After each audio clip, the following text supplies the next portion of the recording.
வீடியோக்குள்ளே போகிறதுக்கு முன்னாடி ஒரு சின்ன ரெக்வஸ்ட். இது வரைக்கும் எங்கள் சேனலை நீங்கள் சப்ஸ்கிரைப் பண்ணாமல் இருந்தீங்கன்னா கீழே இருக்கிற ரெக்டர் பட்டன் அழுத்தி சப்ஸ்கிரைப் பண்ணிக்கோங்க. பக்கத்துலேயே ஒரு பெல் பட்டன் இருக்கும், அதையும் மறக்காமல் கிளிக் பண்ணிக்கோங்க. வாங்க இப்போ வீடியோக்குள்ளே போகலாம்.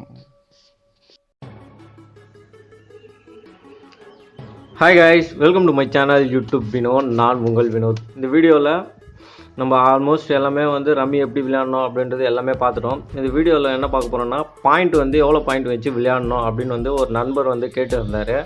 அது மட்டும் இல்லாமல் நடுவில் யாருனா வந்தால் ரீஜாயின் பண்ண முடியுமா, எப்படி யார் ஜோக்கர் வெட்டணும் அப்படின்ற பல கேள்விக்கு இந்த வீடியோவில் நான் வீடியோ சொல்ல போகிறேன். வீடியோவை கொஞ்சம் கூட நீங்கள் ஸ்கிப் பண்ணாமல் பாருங்கள், அப்போ தான் நான் என்ன சொல்கிறேன்னு உங்களுக்கு தெளிவாக புரியும். இதுக்கு முன்னாடி போட்ட வீடியோலாம் நீங்கள் பார்க்காம புதுசாக வியூவர் யாராவது இருந்தீங்கன்னா நான் கீழே லிங்க் கொடுக்குறேன், அந்த லிங்க்கை கிளிக் பண்ணி மிஸ் பண்ணாமல் அந்த வீடியோலாம் பாருங்கள். அப்போ தான் ரம்மி எப்படி விளையாடணும்னு உங்களுக்கு தெளிவாக புரியும். இப்போ ஃபஸ்ட்டு நம்ம என்ன பண்ணோம், ஒரு 5 பேர் கூட நம்ம விளையாடுற மாதிரி இப்போ நான் உங்களுக்கு சொல்லித்தரேன். எப்படி பாயிண்ட் எழுதணும், யார் வின் பண்ணணும் அப்படின்ற மாதிரிலாம் இந்த வீடியோவில் நான் சொல்கிறேன். இப்போ ஃபஸ்ட்டு நம்ம இந்த மாதிரி குலுக்கிட்டு இதை ஃபஸ்ட்டு வெட்டணும். வெட்டிட்டு ஜோக்கர் வெட்டணும். யார் வெட்டணும்னா எனக்கு அடுத்தது யார் இருக்காங்களோ அவங்க தான் வெட்டணும். இப்போ அவங்க என்ன பண்ணுவாங்க, எடுத்துகிட்டு ஒரு ஜோக்கர் வெட்டிட்டு இதோ இந்த மாதிரி வச்சுருவாங்க. ஓகேங்களா? இப்போ நம்ம என்ன பண்ணோன்னா 5 பேருக்கும் இப்போ நம்ம கார்ட்ஸ் 13 கார்டு போடணும். இப்போ ஜோக்கர் தெரியாது. இப்போ 5 பேருக்கும் நான் 13 கார்டு போடுறதுக்கு 12 கார்டுக்கு தான் கையில் கரெக்டாக கார்டு வந்திருக்கு. அதாவது 13 கார்டு போடுறதுக்கு. இப்போ நான் என்ன பண்ணேன்னா மறுபடியும் இதுலேருந்து கொஞ்சம் எடுத்துப்பேன். கொஞ்சம் எடுத்துகிட்டு இதை நான் மறுபடியும் நான் குலுக்கக்கூடாது, அப்படியே தான் போடணும். 13 13 13 13 13 13 13 போட்டு ஓப்பன் கார்டு மட்டும் நம்ம திருப்பணும். ஓகேங்களா? இப்போது இதில் ஒரு வேளை நீங்கள் 14 போட்டிங்கன்னா அப்படியே ஒன்று கார்டு நம்ம எடுத்து வச்சிடலாம். அப்படியே சரியாக இப்போ எல்லோரும் எடுத்துகிட்டு இருப்பாங்க. இப்போ கார்டெலாம் எடுத்து அடுக்க ஆரம்பிச்ச பிறகு 14 கார்டு போட்டிங்கன்னா என்ன ஆகுனா மறுபடியும் கழிச்சிட்டு மறுபடியும் நீங்கள் 13 கார்டு ஃப்ரெஷ்ஷாக தான் போடுற மாதிரி இருக்கும். இப்போ நான் எந்த எடுத்து விளையாடுறேன். இப்போ 4 பேர் அப்படியே இருக்கட்டும், எந்த அப்படியே இருக்கட்டும். ஓகேங்களா? இப்போது நான் எடுத்து விளையாட ஆரம்பிச்சிட்டேன். இப்போது ஓப்பன் கார்டை நான் திருப்பிட்டு ஜோக்கரையும் நான் திருப்பி வச்சிடணும். அவ்வளோதான். இப்போ ஜோக்கர் R3, இது ஓப்பன் கார்டு. எனக்கு அடுத்தது அவங்க தான் விளையாடணும். இப்போ நான் எடுத்து செட் பண்ணின்னு இருப்பேன். இப்போ என்ன பண்ணுவாங்க, இவங்க 4 பேரும் விளையாடிட்டு அதுக்கப்புறம் தான் நான் எடுத்து ஒரு கார்டை விளையாட முடியும். ஓகேங்களா? இப்போ நான் அதுக்கட்டியும் இப்போ எனக்கு ரம்மி வரல அப்படின்ற பட்சத்தில் ஃபுல்லு ஆயிடுச்சுன்னா, எனக்கு ரம்மி வரல, எனக்கு கார்ட்ஸ் சரியாக இல்லை அப்படின்னு நம்ம அதாவது கீழே வச்சிட்டோம்னா நமக்கு 25 பாயிண்ட் எழுதிடுவாங்க. ஒரு வேளை நம்ம அப்படியே ஆடிட்டோம், நம்ம ஒரு கார்டை எடுத்துக்குள்ளேயே அவங்க எதிர்க்க இருக்கவங்க, அதாவது 3வது இல்லை 4வது இவங்க ஒரே கார்டில் டிக் அடிச்சிட்டாங்கன்னா நமக்கு என்ன ஆகும்னா ஃபுல்லு, அதுதான் 100 பாயிண்ட் நம்ம எழுதிடுவோம். 100 பாயிண்ட்டுக்கு மேலே இருந்தால் நமக்கு 100 பாயிண்ட் எழுதுவாங்க. 13 கார்டும் கூட்டி ஒரு 120 பாயிண்ட் வந்ததுன்னா 100 பாயிண்ட் எழுதுவாங்க. 13 கார்டையும் கூட்டிட்டு மறுபடியும் ஒரு 70 80 அந்த மாதிரி கம்மி பாயிண்டில் இருந்ததுன்னா கம்மி பாயிண்ட்டு எழுதுவாங்க. ஓகேங்களா? இப்போ இது வரைக்கும் புரிஞ்சிருக்கோன்னு நினைக்கிறேன். இப்போ எனக்கு கார்டு 3 ஜோக்கர் இல்லை, ஆனால் ரம்மி சேர்ற மாதிரி இருக்குது. ரம்மி சேர்ந்துருக்கு, ஆனால் ஜோக்கர் இல்லை. இது விளையாடலாம்னு கேட்டால் விளையாடலாம்.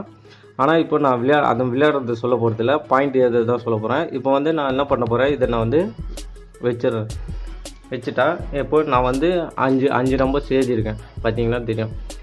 ஓகேங்களா? இது 1, அதாவது பேர் எழுதுறதுக்கு பதிலாக 1 2 3 4 5 நம்பர் எழுதியிருக்கேன். கீழே இப்போ எவ்வளோ பாயிண்ட்டுக்கு விளையாட போகிறோம்னா ஒரு 250 பாயிண்ட்டுக்கு நம்ம விளையாட போகிறோம். ஓகேங்களா? எல்லாருக்குமே 250.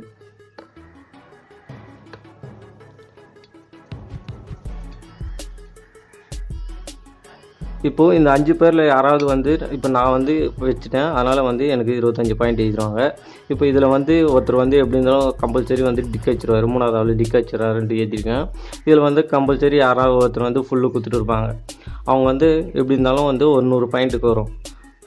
இப்போ 4வது 5வது ஒருத்தர் 2 பாயிண்ட் கொடுத்துருப்பாங்க, ஒருத்தர் 40 பாயிண்ட் கொடுத்துருப்பாங்க. இந்த மாதிரி பாயிண்ட் அவங்கவுங்க இஷ்டத்துக்கு, அதாவது அவங்கவுங்க விளையாடுற பொறுத்து கொடுப்பாங்க. இப்போ இந்த மாதிரி கொடுக்க யார் ஃபஸ்ட்டு 250 பாயிண்ட்டை ரீச் ஆகிறாங்களோ, இப்போ இங்கே 2வது ஃபுல்லு கொடுத்துக்கிறாருல, இவர் என்ன ஆகும்னா ஒரு 3 ஆட்டம் அப்படியே தொடர்ந்து 2 வாட்டி ஃபுல்லு கொடுத்துட்டாருன்னா இப்போ இதெல்லாம் பாயிண்ட் நம்ம எழுதிக்கலாம். இப்போ இது மட்டும் சொல்கிறேன். 3 வாட்டி 3 ஆட்டமும் அவருக்கு ஜெயிக்கல 3 ஆட்டமும் ஃபுல்லு கொடுத்துட்டாருன்னா 300 ஆகிடும். இவர் வந்து தோற்றுருவார். அவ்வளோதான். இவர் கட்டினா 50 ரூபா போயிடும். 50 ரூபா வச்சு பெட் கட்டி விளையாடிருந்தாருன்னா 5 பேருக்கு 250 ரூபா பெட்டு. அந்த 250 ரூபா வந்து இப்போ இவருக்கு வந்து 50 ரூபா வராது. இவர் வந்து தனியாக வந்து போக வேண்டியது தான். அதான் தனியாக உக்கார வேண்டியது தான் இவங்க 4 பேர் கேம் முடிகிற வரைக்கும். இப்போ மறுபடியும் வந்து அவரை வந்து விளையாடணும், ரீஜாயின் பண்ணோம் அப்படின்னாக்கா, இப்போ இதில் வந்து யார் வந்து ஹையஸ்ட் பாயிண்டில் இருக்காங்க இவரை வந்து கட் பண்ணிடணும். இப்போ இதில் வந்து நான் வந்து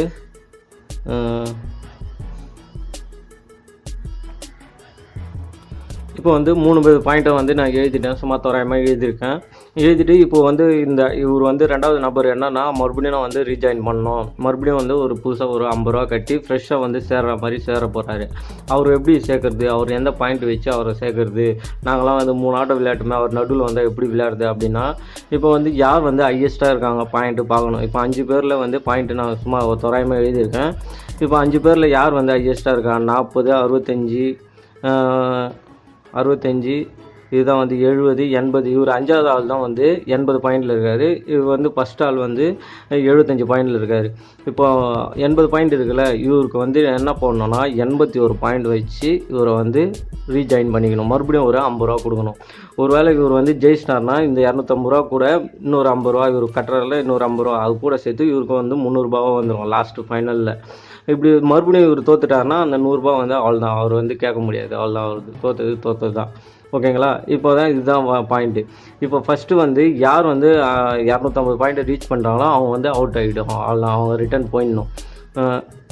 இப்போ வந்து இப்போது ஒருத்தராக வந்து பாயிண்ட் 250 பாயிண்ட் வந்து ரீச் பண்ணினே போயிட்டு லாஸ்ட்டில் வந்து ஒரு 2 பேர் மட்டும் தான் மீறுவாங்க.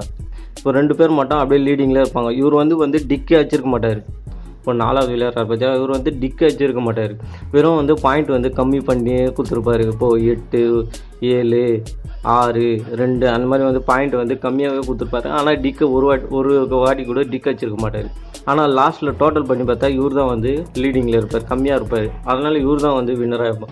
இவங்கெல்லாம் வந்து டிக்கு ஒரு ஆட்டம் டிக் வச்சுருந்தாலும் அடுத்தடுத்து பாயிண்ட் கொடுக்க சொல்ல அதிகமாக கொடுத்துருப்பாங்க. அதனால் இவங்களுக்கு வந்து 250 பாயிண்ட் வந்து சீக்கிரமாக ரீச் ஆகிடும். இவர் வந்து டிக்கே வச்சிருக்க மாட்டார் 4வது இருக்கவர்.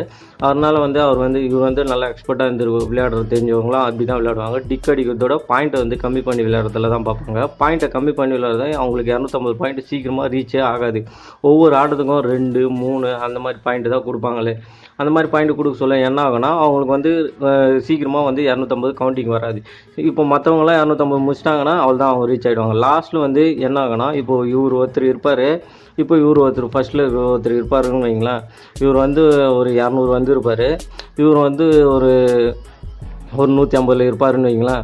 இப்போ இவங்க 2 பேருக்குள்ளே ஒரு அண்டர்ஸ்டாண்டிங் வந்துடும். இப்போ 2 பேரும் இவர் மனசு வச்சா மட்டும்தான் பார்ட்னராக வந்து பிரிக்க முடியும். இவர் வந்து ஹையஸ்ட்டில் இருக்கார். அதனால் வந்து இவர் வந்து விளையாடி தான் ஆகணும். இவர் வந்து மனசு வச்சுட்டா இல்லை நம்ம 2 பேரும் பாதியாக பிரிச்சுக்கலாம். இந்த 300 ரூபா இருக்கிறதுல 5 பேர் எக்ஸ்ட்ரா வந்து இவர் ஒரு ரீஜாயின் பண்ணார். அதனால் 300 ரூபாய் ஆகிடும். 300 ரூபாயில் வந்து இவருக்கு வந்து எவ்வளோ கொடுக்கணும், 200 ரூபாய் இவர் எடுத்துக்கணும், 100 ரூபாய் இவருக்கு வர மாதிரி அந்த மாதிரி வந்து இவங்க பிரிச்சுக்கணும். ஏன்னா இவர் தான் வந்து லீடிங்கில் இருக்கார். 150 பாயிண்டோட லீடிங்கில் இருக்கார். இவர் வந்து ஹையஸ்ட்டில் இருக்கார். அதனால் வந்து இவருக்கு சொல்கிறது தான் வந்து கேமு. இல்லை எனக்கு பார்ட்னர்லாம் வேணாம், நான் கட்சிக்கும் விளையாடுறேன் அப்படின்னு சொன்னால் இவர் விளையாடி தான் ஆகணும். வேறு வழியே கிடையாது. இப்போ மறுபடியும் வந்து இந்த சுச்சுவேஷன்லேயும் கூட இன்னொரு ஆள் புதுசாக வந்து இவங்க 3 பேரும் வந்து 250 கிராஸ் பண்ணிட்டு இருப்பாங்க. இவங்க வந்து திடீர்னு இதில் ஜாயின் பண்ணணும்னு நினச்சாக்கா இவங்க 200 201 இவங்க மறுபடியும் வந்து ஜாயின் பண்ணிக்கலாம். அதே 50 ரூபா கொடுத்துட்டு. ஏன்னா அவங்க வச்சாங்கன்னா அப்படியே மொத்த காசும் அவங்களுக்கு கிடைச்சிரும். அதனால் வந்து லாஸ்ட்டில் கூட ரீஜாயின் பண்ணுவாங்க. லாஸ்ட்டில் 2 கேம் இருக்கிறப்ப கூட ரீஜாயின் பண்ணி விளையாடுவாங்க. இதுதான் வந்து ரம்மி. இப்படி தான் வந்து ரம்மியை வந்து எப்படி விளையாடணும், எப்படி வந்து அதே மாதிரி புதுசாக யாருன்னா வந்து இப்போ எக்ஸ்ட்ரா 6வது ஆள் வந்தாருன்னா கூட இந்த 200 பாயிண்ட்லேருந்து அவங்களுக்கு 201 பாயிண்ட்டு. இப்போ ரீஜாயின் பண்ணுற மாதிரி தான். புதுசாக யாருன்னா வந்தால் கூட அவங்களுக்கும் வந்து 250 பாயிண்ட் 201 பாயிண்ட்லேருந்து அந்த 50 பாயிண்ட்டுக்குள்ளே அவங்களுக்கு கொடுக்கணும். அவங்க வந்து ஒரே ஆட்டத்தில் ஃபுல்லாக அடிச்சிட்டாங்கன்னு வைங்க. ஒரே ஆட்டத்தில் 100 வந்துட்டாங்கன்னா அவ்வளோதான், அவங்க அவுட். அவங்க 50 ரூபா கொடுத்து தான் ஆகணும். வேறு வழியே கிடையாது. ஏன்னா அதுதான் வந்து ரீஜாயினிங். இல்லை அவங்க வெயிட் பண்ணி இந்த கேம் முடிச்சுட்டு அடுத்த கேம் ஃப்ரெஷ்ஷாக வந்து விளையாடலாம். இல்லை எனக்கு பாதியிலே இப்பயே விளையாடணும் அப்படின்னு நினச்சாலும் விளையாடலாம். அவ்வளோதான். இதுதான் வந்து ரீசன். பாயிண்ட் வச்சு விளையாடுறது என்ன அப்படின்ட்டு வந்து இப்போ உங்களுக்கு தெளிவாக புரிஞ்சிருக்கும்னு நினைக்கிறேன். நம்ம ரம்மியில் வந்து பாயிண்ட் எப்படிலாம் கம்மி பண்ணி கொடுக்கணும், எப்படிலாம் வந்து செட் பண்ணணும் அப்படின்றது ஏற்கனவே நிறைய வீடியோ பார்த்துட்டோம். இப்போ இந்த மாதிரி வீடியோ இது வரைக்கும் யாரும் போட்டதில்லைன்னு நினைக்கிறேன். இப்போ நான் தான் இதில் ஃபஸ்ட்டு டைம் போடுறேன். இந்த மாதிரி உங்களுக்கு புரியலைன்னா, இதுலேயும் புரியலைன்னா எதனா கமெண்ட் இருந்தால் கீழே கமெண்ட் பண்ணுங்கள். நான் கண்டிப்பாக உங்களுக்கு திருப்பி ரீப்ளை பண்ணுறேன்.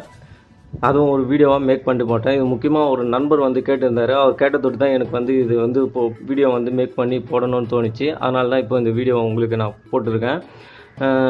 அவர் பேர் வந்து ரஞ்சித்னு நினைக்கிறேன். ரஞ்சித்து அவ்வளோதான் சம்திங் அவர் பேர்.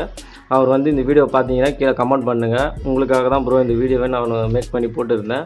இது வந்து எல்லாருக்குமே அவங்கள மாதிரி யாருக்கும் தெரியாது இருந்திருக்கோம்ல, அதனால் வந்து அவருக்கு நான் வந்து வீடியோ மேக் பண்ணி போட்டிருக்கேன். இப்போது உங்களுக்கு தெளிவாக புரிஞ்சிருக்கும்னு நினைக்கிறேன். இதுக்கு மேலே வந்து எதனா டவுட் எதனா இருந்ததுன்னா கீழே கமெண்ட் பண்ணுங்கள். நான் கீழே வந்து உங்களுக்கான வீடியோவை மறுபடியும் மேக் பண்ணி போடுறேன். ஓகேங்களா? இந்த வீடியோ பிடிச்சிருந்தால் லைக் பண்ணுங்கள், ஷேர் பண்ணுங்கள், மறக்காமல் எங்கள் சேனலை சப்ஸ்கிரைப் பண்ணிக்கோங்க. நன்றி, வணக்கம்.